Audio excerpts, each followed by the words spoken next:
Ahoy and welcome to this narrowboat adventure. So today I'd like to start by saying a great big thank you to all of you who've subscribed. We've now reached over 1,000 subscribers and I thought the best thing to do to celebrate would be to do a question and answer video so I can give some of you guys a shout out. So this question comes from Richardgmoss and it was on my video about mooring rules, and the question is, what do people who live in a conventional home and use their boat for cruising on the weekends do? This is a great question. I didn't really mention that too much, if at all. So the answer is essentially the same rules apply, except for the only real difference I suppose is that if you have a leisure mooring, which is a mooring that cannot be used to live on, you pay less, I think, and also you don't have to pay council tax. You can continuously cruise, I think, as a leisure boater, but obviously you still have to move your boat every 2 weeks and you still have to commit to the 20 miles over the year situation. So thank you very much for that question. I have another question from Richardgmoss. This question was actually on my video about is it cold in the winter? And so the question is, are the walls insulated and are the windows double paned? Well, the windows I'm pretty sure are single glazed. I don't know if they're double paned, if that's a different thing from double glazing, but they're certainly not double glazed. I think it's better in a boat to have single glazed windows and slightly drafty windows, if you will, just simply because there is obviously the risk of CO2 poisoning with your oven and with your fire should anything go wrong. So I think that it's a good thing, because honestly the amount of scaremongering I've put up with about, oh, you're going to give yourself carbon monoxide poisoning, and so it just makes me feel a little bit better to know that my boat is not completely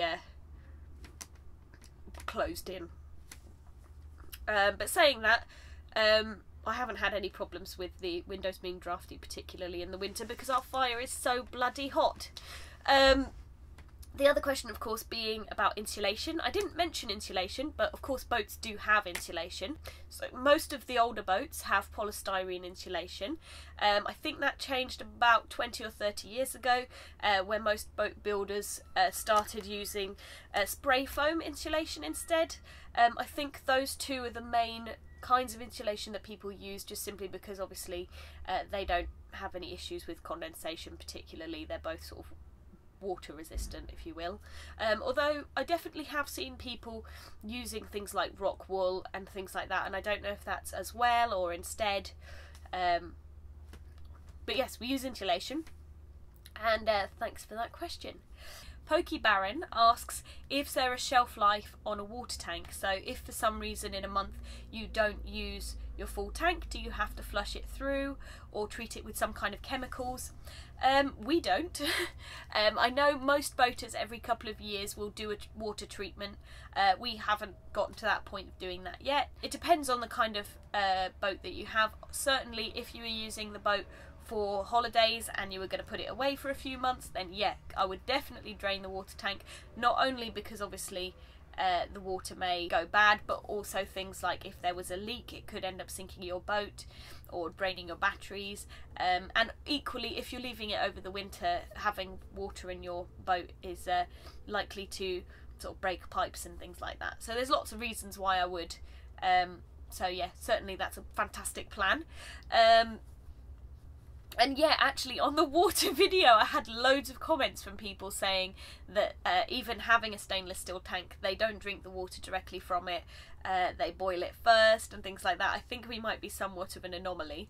I think it's really up to you though. I have quite a hardy stomach and so does my partner, so I guess we're just happy to drink the water out of the taps, and so far in 7 months we haven't gotten sick, so decide for yourself what you want to do. The wonderful Graeme Collin also commented that I missed out one of the options for basically a tank in your boat, and that's that you can now buy these sort of plastic liners that you can actually put into your hull if your water tank is in the hull, and that way you kind of avoid the rust issue. I actually think the Sort of Interesting Life channel has a video showing him installing that, so if you are interested, I'll put a link down below.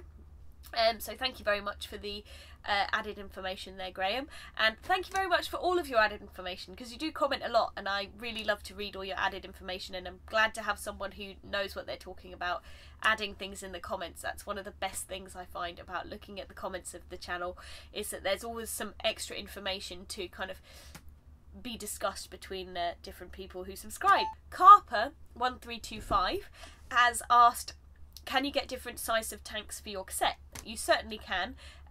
Ours is probably a middle size. I've definitely seen bigger ones, although how they manage to pick them up when they're full, I don't know, because we really struggle to pick ours up when it's full as it is. And I've definitely seen much smaller ones. So yeah, they come in all different sizes. Chris Finch asks, how do narrowboaters in general feel about people with cruiser boats, so basically the plastic boats? I think that most people are not running around hating on different other boats. I'm sure there's going to be some people who just like to grump. The only thing that I could possibly say that I've heard people say about the sort of plastic boats is they're often referred to in a term of endearment, yogurt pot boats, and I think because they're such light boats that often they can really speed along and get quite a lot of speed up, so I think some people who don't like being sped past get annoyed about the level of wake coming from that kind of boat. But I think that really comes down to who's driving the boat, how fast they're going, whatnot. Chiltern Apps asks, where do you buy your licence for the Thames or the Way? You can buy it, I think, over the phone, but what we've always done is phone ahead to see when we're able to use the lock, and then we have essentially paid for our licence at the lock. So usually there's a lock keeper with the Thames locks and the first lock of any new canal coming off of that. So when we came through the lock in Brentford, there was a lock keeper there, but Brentford to Teddington you don't need a licence, so the Teddington lock keeper was the one that we bought our Thames licence off. And then as we came back we had to buy our licence from him again because we came through too late. And then when we come to the River Way, there was a lock keeper there that we bought our licence for the Way off as well. I don't believe there's any difference in price in buying it on the day, and since you're there anyway, it's kind of simpler to do it that way. OhBobPleez asks, why 2 kettles? So we had one kettle come with the boat, another kettle was given to us, and we tend to use the larger kettle for washing up hot water and the smaller kettle for tea. Chris Tyler says, if you're continuously cruising, what council tax band do you fall in, if you do pay any? We don't pay any council tax. What we pay instead is a licence fee. The licence fee goes to the Canal and River Trust, and essentially anything that's provided to you as per your council tax would be provided to us by them. So things like bins and the L-sands and the maintenance of the canal space. We obviously would find it quite difficult to pay a council tax because you wouldn't be in the same band for very long.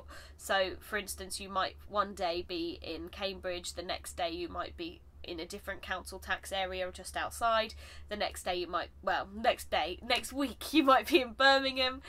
So it would be ridiculous to try and pay 2 weeks council tax to each different place. So you pay the Canal and River Trust licence fee, and that essentially provides the same things that you would receive in your council tax. Marcus Klem asks, do you own a car? I do not own a car, but many boaters do. I think it can be quite difficult if you're continuously cruising. If you have a mooring though, a home mooring often comes with a car space. And I have heard of some boaters having a motorbike that they can put on their boat. We have bikes, and we tend to use the train systems because mostly trains are sort of built alongside the canals, because the canals obviously went to the places where goods needed to go, and when trains came in they were kind of taking over that role, so they were going to the same places. So that is all of the questions, and I would like to do just one quick update and say that I'm very sorry that it's taking me so long to do this blooming sofa video, but basically you guys spoke basically outnumberedly on having a particular colour for the sofas, and I've been back to the shop and they don't sell it anymore, so I'm desperately hunting to find something in the same colour that I can use to cover the sofas. So it will happen one day, but I'm sorry it's taking a while. thank you so much for subscribing and listening, and keep on commenting down below with your questions, and if you have anything you'd like me to make a video on, then please do. I've got plans for some future videos anyway. I want to do some videos about different narrowboating books that I'd recommend and blogs, and I also want to do like videos about particular canal businesses that I think are pretty interesting.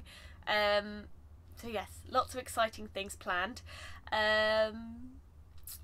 Also, those 2 tomatoes are getting really big, so I'll probably show you them at some point in the future when they turn red. Thank you so much for watching. Please do come again, and yeah, let me know in the comments if you want any particular videos made in the future. And thank you. Bye!